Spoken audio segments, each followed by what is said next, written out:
नमस्कार। आज अश्विन शुक्ल दशमी शके 1943 विजयादशमी। मी अर्चना केतकर सादर करत आहे ठाणे वार्ता। ठळक घडामोडी। गृहनिर्माण मंत्री जितेंद्र आव्हाड यांना एका प्रकरणात अटक आणि सुटका। महारक्तदान महोत्सवात 7 दिवसात 11,002 बाटल्या रक्तसंकलन आणि विजयादशमी म्हणजेच दसरा हा सण सर्वत्र उत्साहात साजरा। आम्हाला फेसबुक आणि यूट्यूबवर फॉलो करायला विसरू नका। पाहूया ठळक घडामोडी विस्तृतपणे पण काही क्षणातच। आपण पाहत आहात श्री स्थानक वाहिनी, ठाणे जिल्ह्याचं मुख्य व्यासपीठ। ठाणे वार्ता पहा श्री स्थानक वाहिनीवर। आता सकाळी 9:15 पासून रात्री 9:15 पर्यंत ठाणे वार्ता, ठाण्यातील पहिलं दृकश्राव्य माध्यम। ठाणे वार्ता आणि श्री स्थानक वाहिनीचं लाईव्ह स्ट्रीमिंग ठाणेवार्ता.com वरील लाईव्ह स्ट्रीमवर क्लिक करा आणि अगदी मोबाईलवरही ठाणे वार्ता श्री स्थानक वाहिनीचा आनंद लुटा। यासाठी आमचं ॲप डाउनलोड करा। श्री स्थानक वाहिनी ठाण्याची स्वतःची वाहिनी। ठाण्यातील घडामोडी, कार्यक्रम, वादविवाद, अगदी गाणी, नाटकं याचा आनंद घर बसल्या पहा श्री स्थानक वाहिनी।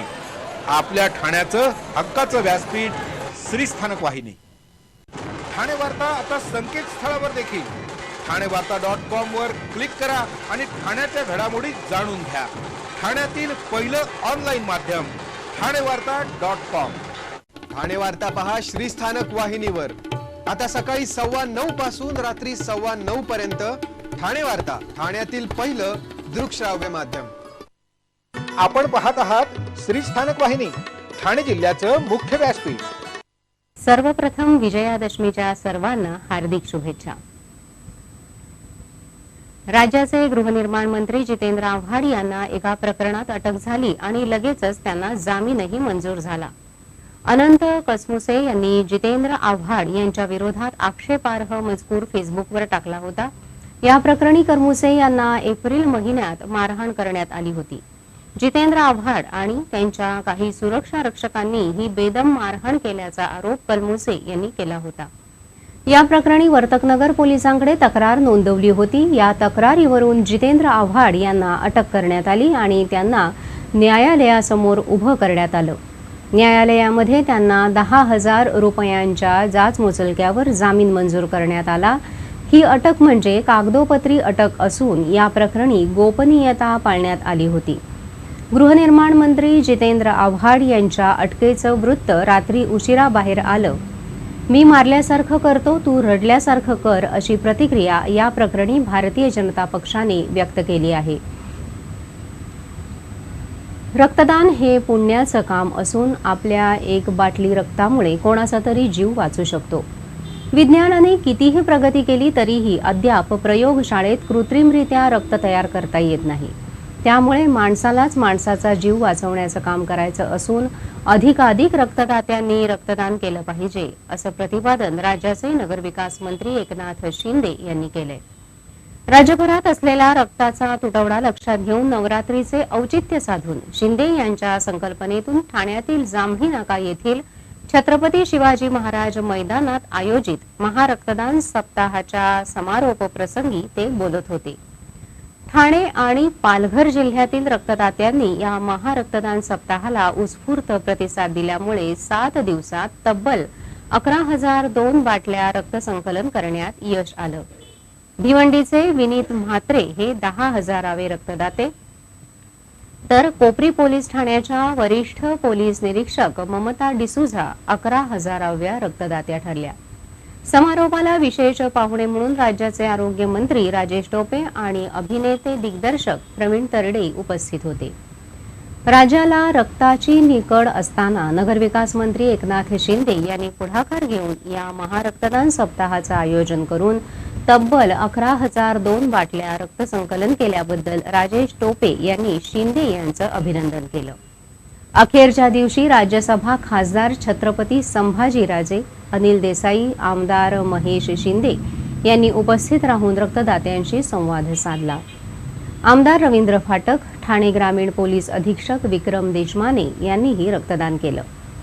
ठाणे शहर पोलीस तसंच ग्रामीण पोलीस, ठाणे महापालिकेचे अधिकारी, कर्मचारी, सुरक्षा रक्षक, घनकचरा विभागाचे सफाई कर्मचारी, ग्लोबल हॉस्पिटल तसंच पार्किंग प्लाझा येथील कोविड हॉस्पिटलचे डॉक्टर्स, वैद्यकीय कर्मचारी, आरोग्य सेवक अशा विविध घटकांनी रक्तदान करून आपलं योगदान दिलं. कोकण म्हाडातर्फे 8,000 घरांच्या ऑनलाईन लॉटरी सोडतीच्या कार्यक्रमात केंद्र सरकारने प्रत्येक घराला 1.5 लाख रुपयांचं अनुदान देऊनही प्रधानमंत्री आवास योजनेचा उल्लेखच करण्यात आलेला नाही. याकडे केंद्रीय पंचायत राज राज्यमंत्री कपिल पाटील यांनी लक्ष वेधलं. म्हाडा चांगलं कार्य करीत असलं तरीही जनतेच्या माहितीसाठी पंतप्रधानांच्या योजनेचा उल्लेख करायला हवा असा टोला पाटील यांनी लगावला. ठाण्यातील डॉक्टर काशीनाथ घाणेकर नाट्यगृहात केंद्रीय राज्यमंत्री कपिल पाटील यांच्या प्रमुख उपस्थितीत ऑनलाईन सोडतीचा कार्यक्रम झाला. कोकण म्हाडातर्फे 8,000 घरं उपलब्ध करण्यात आली आहेत. त्यात प्रधानमंत्री आवास योजनेतील 6,180 घरांचा समावेश आहे. त्यातील 1,905 घरे तयार झाली आहेत. पंतप्रधान नरेंद्र मोदी यांनी 2022 पर्यंत प्रत्येकाला घर देण्याचा संकल्प केला आहे. त्यानुसार प्रधानमंत्री आवास योजनेचं काम वेगाने सुरू आहे. त्यात केंद्र सरकारकडून 1.5 लाख रुपये व राज्य सरकारकडून 1 लाख रुपये अनुदान दिलं जात आहे. मात्र आजच्या कार्यक्रमाच्या बोर्डवर प्रधानमंत्री आवास योजनेचा कोठेही उल्लेख नाही. याकडे केंद्रीय राज्यमंत्री कपिल पाटील यांनी लक्ष वेधलं. या संदर्भात माझी तक्रार नाही, मात्र पंतप्रधानांच्या संकल्पनेचा बोर्डवर उल्लेख करायला हवा असंही पाटील यांनी नमूद केलं. त्याचबरोबर म्हाडाकडून चांगल्या पद्धतीने काम केलं जात असल्याबद्दल कौतुकही केलं. ऐलमा पैलमा गणेश देवा, माझा खेळ मांडू दे, 1 लिंबू झेलूबाई 2 लिंबू, अक्कण माती चिक्कण माती अशा पारंपरिक गीतांच्या सुरात भोंडल्याचा कार्यक्रम उत्तरोत्तर रंगत गेला. भाजपा आणि विश्वास सामाजिक संस्थेने पारंपरिक मराठी संस्कृतीची नव्या पिढीला ओळख होण्याबरोबरच संस्कृती वृद्धिंगत करण्यासाठी नौपाड्यात आयोजित केलेल्या या कार्यक्रमाला महिलांचा उत्स्फूर्त प्रतिसाद मिळाला. भाजपाचे ज्येष्ठ नगरसेवक संजय वाघुले, वृषाली वाघुले यांनी नौपाड्यातील उमा निळकंठ व्यायामशाळेच्या प्रांगणात महाभोंडल्याचं आयोजन केलं होतं. गेल्या वर्षी कोरोना निर्बंधामुळे महाभोंडला रद्द करण्यात आला होता. भाजपा आणि विश्वास सामाजिक संस्थेतर्फे यंदा 19व्या वर्षी उत्साहात भोंडला आयोजित करण्यात आला होता. 9 वारी पैठणी साडी, नथ, पारंपरिक दागिने अशी वेशभूषा करीत नौपाड्यातील महिलांनी भोंडल्याची पारंपरिक गाणी म्हणत फेर धरला. महिलांबरोबरच छोट्या मुली आणि तरुणींमध्ये उत्साह होता. पुढील 2 तासात नवरात्रीतील मराठी संस्कृतीची झलक पाहायला मिळाली. महाभोंडल्यात वयोगटानुसार 4 गटात सर्वोत्कृष्ट ठरलेल्या मुली आणि महिलांना बक्षिसं देण्यात आली. 3 वर्षांवरील गटात अनया चोरगे, रोमा माने, ईशानी कदम पाटील, देवश्री दळवी यांना, 7 ते 15 वयोगटात प्रांजली दळवी, आर्या चोरगे, आर्या भानुशाली, देवाशी पवार, अनुश्री कडव यांना, 16 ते 25 वयोगटात नारायणी गांगुर्डे, श्रावणी कौठणकर, दिव्यानी कौठणकर, सृष्टी तेली यांना, तर 25 पुढील वयोगटात वर्षा सावंत, भाग्यश्री पानसरे, सायली कोळी, हर्षदा तळपे यांना बक्षिसं देण्यात आली. 15 वर्षांखालील गटातील मुलींना शाळेचं दप्तर, तर 16 वर्षांवरील 2 गटातील प्रथम क्रमांकांच्या विजेती तरुणी आणि महिलेला सोन्याची नथ, पैठणी, गिफ्ट व्हाउचर देण्यात आलं.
आपण पाहत आहात श्री स्थानक वाहिनी, ठाणे जिल्ह्याचं मुख्य व्यासपीठ. ठाणे वार्ता पहा श्री स्थानक वाहिनीवर. आता सकाळी 9:15 पासून रात्री 9:15 पर्यंत ठाणे वार्ता, ठाण्यातील पहिलं दृकश्राव्य माध्यम. ठाणे वार्ता आणि श्री स्थानक वाहिनीचं लाईव्ह स्ट्रीमिंग ठाणेवार्ता.com वरील लाईव्ह स्ट्रीमवर क्लिक करा आणि अगदी मोबाईलवरही ठाणे वार्ता श्री स्थानक वाहिनीचा आनंद लुटा. यासाठी आमचं ॲप डाउनलोड करा. आपला परिसर स्वच्छ आणि सुंदर ठेवण्यासाठी ठाणे महापालिकेत सहकार्य करा. ओला सुका कचरा वेगवेगळा जमा करा आणि रोगराईपासून मुक्तता मिळवा. डॉक्टर आणि रुग्णांचं पिढ्यानपिढ्यांचं जिव्हाळ्याचं नातं म्हणजेच डॉक्टर बेडेकर हॉस्पिटल. आता अत्याधुनिक सोयी सुविधा आणि तंत्रज्ञानयुक्त वंध्यत्व निवारण केंद्रात IVF आणि टेस्ट ट्यूब बेबीची ही सुविधा. डॉक्टर बेडेकर हॉस्पिटल, महर्षी कर्वेपथ, ठाणे. 65 वर्षांची निरंतर सेवा. ठाणे वार्ता पहा श्री स्थानक वाहिनीवर. आता सकाळी 9:15 पासून रात्री 9:15 पर्यंत ठाणे वार्ता, ठाण्यातील पहिलं दृकश्राव्य माध्यम. आपण पाहत आहात श्री स्थानक वाहिनी, ठाणे जिल्ह्याचं मुख्य व्यासपीठ. ठाणे शहरात सुरू असलेल्या कोरोना प्रतिबंधक लसीकरण मोहिमेअंतर्गत 7,512 नागरिकांचं लसीकरण करण्यात आलंय. ठाणे महापालिका क्षेत्रात आतापर्यंत 8,25,625 पुरुष तर 7,03,310 महिला अशा एकूण 15,28,935 नागरिकांचं लसीकरण पूर्ण करण्यात आलं आहे. कोरोना प्रतिबंधात्मक लसीकरण मोहिमेत ठाणे जिल्ह्यात कोविन पोर्टलवरील नोंदीनुसार 49,120 नागरिकांचं लसीकरण करण्यात आलं. जिल्ह्यात आतापर्यंत एकूण 75,82,626 नागरिकांचं लसीकरण करण्यात आलं असून त्यापैकी 51,20,020 नागरिकांना पहिल्या डोसचं तर 24,62,606 नागरिकांना दुसरा डोस देण्यात आला आहे. जिल्ह्यात कोरोनाचे 266 नवे रुग्ण आढळले असून दिवसभरात 4 जणांचा मृत्यू झालाय. आतापर्यंत 11,455 जणांचा मृत्यू झाला आहे. ठाणे महापालिका क्षेत्रात नवे 95 रुग्ण मिळाले तर 1 मृत्यू. आतापर्यंत 2,082 जणांचा कोरोनाने मृत्यू झाला. कल्याण डोंबिवलीमध्ये 84 नवे रुग्ण, 1 मृत्यू तर आतापर्यंत 1,781 रुग्ण दगावले आहेत. ठाणे ग्रामीणमध्ये 6 नवीन रुग्ण आढळले तर 0 मृत्यू तर आतापर्यंत 1,228 कोरोनाग्रस्तांचा मृत्यू झाला आहे.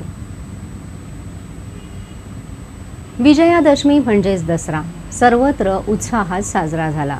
दसरा सण मोठा नाही आनंदा तोटा असं या सणाचं पूर्वापार योग्य असं वर्णन केलं जातं. यंदा दसऱ्यावर कोरोनाचं सावट असल्यामुळे दसरा सावधगिरी बाळगूनच साजरा करण्यात आला. घटस्थापना ते विजयादशमी या 10 दिवसात सर्वत्र मंगलमय आणि पवित्र अशी वातावरण निर्मिती झालेली असते. 3.5 मुहूर्तांपैकी एक मुहूर्त असल्याने महाराष्ट्रात दसऱ्याला एक वेगळंच महत्त्व आहे. रामाचा विजयोत्सव आणि देवीने केलेला महिषासुराचा वध या निमित्ताने दसरा सण साजरा करण्याची प्रथा आहे. पांडवांनी शमीच्या झाडावर ठेवलेली शस्त्र आश्विन शुक्ल दशमी म्हणजेच विजयादशमीच्या दिवशी खाली उतरवली आणि त्याचं पूजन केलं. त्यामुळे दसऱ्याच्या दिवशी शारदेबरोबरच शस्त्रास्त्रांचीही पूजा करण्याची प्रथा आहे. घरोघरी शस्त्रांबरोबरच पाठ्यपुस्तकांचीही पूजा केली जाते. सर्वच धर्मांमध्ये वेगवेगळ्या पद्धती आणि परंपरेनुसार हा सण साजरा केला जातो. या दिवशी मुहूर्त पाहावा लागत नसल्यामुळे बहुतेक ठिकाणी नवीन कामाची सुरुवात या दिवशी केली जाते. सरस्वती पूजन करून देवीची पूजा केली जाते.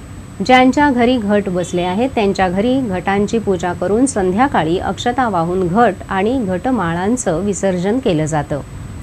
अनेक कार्यालयांमध्येही विविध साहित्याची पूजा करण्यात येते तर संध्याकाळी नवीन कपडे घालून एकमेकांना आपट्याची पानं सोनं म्हणून देऊन दसरा साजरा करण्यात येतो. दसऱ्याच्या निमित्ताने ठाणे पोलिसांनी आपल्या शस्त्रास्त्रांचीही पूजा केली. दरवर्षीप्रमाणे यंदाही शस्त्रागारात विधिवत आणि पारंपरिक पद्धतीने पोलीस आयुक्त जगजित सिंह यांच्या हस्ते हे शस्त्रपूजन करण्यात आलं. दसरा जीवात क्षात्रभावाचं संवर्धन करतो. शस्त्रांची पूजा ही जीवात प्रत्यक्ष क्षात्रतेज कार्यरत करण्याचं प्रतिकात्मक रूप आहे. दसऱ्याच्या दिवशी शस्त्रास्त्रांची पूजा करून देवतांच्या मारक शक्तीला आवाहन करून स्वतःमध्ये तळपत असणाऱ्या शस्त्राच्या धारेप्रमाणे क्षात्रतेजाची निर्मिती करून घ्यायची असते. क्षात्रतेजाच्या प्रक्षेपणामुळे जीवात क्षात्रभाव निर्माण होऊन प्रत्यक्ष मायेतील कर्म करण्यास गती प्राप्त होऊन येणाऱ्या प्रत्येक अडथळ्यांवर सूर्यनाडीच्या आधारे मात करणं शक्य होतं.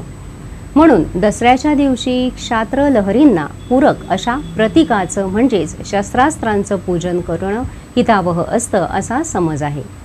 ठाणे पोलिसांनी पोलीस मैदानावर विविध प्रकारच्या शस्त्रास्त्रांची पूजा केली. पूजा झाल्यानंतर पोलीस आयुक्त उपस्थित पोलीस कर्मचाऱ्यांना सोनं वाटून शुभेच्छा दिल्या.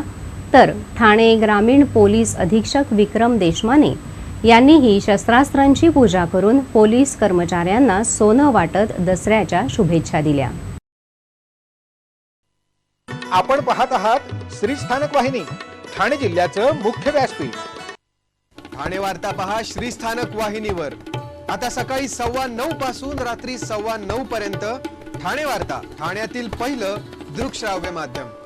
ठाणे वार्ता आणि श्रीस्थानक वाहिनीचं लाईव्ह स्ट्रीमिंग ठाणेवार्ता.com वरील लाईव्ह स्ट्रीमवर क्लिक करा आणि अगदी मोबाईलवरही ठाणे वार्ता श्रीस्थानक वाहिनीचा आनंद लुटा. यासाठी आमचं ॲप डाउनलोड करा. ठाणे वार्ता आता संकेतस्थळावर देखील ठाणेवार्ता.com वर क्लिक करा आणि ठाण्याच्या घडामोडी जाणून घ्या. ठाण्यातील पहिलं ऑनलाईन माध्यम ठाणेवार्ता.com. ठाणे वार्ता पहा श्रीस्थानक वाहिनीवर. आता सकाळी 9:15 पासून रात्री 9:15 पर्यंत ठाणे वार्ता, ठाण्यातील पहिलं दृकश्राव्य माध्यम. आपण पाहत आहात श्री स्थानक वाहिनी, ठाणे जिल्ह्याचं मुख्य व्यासपीठ.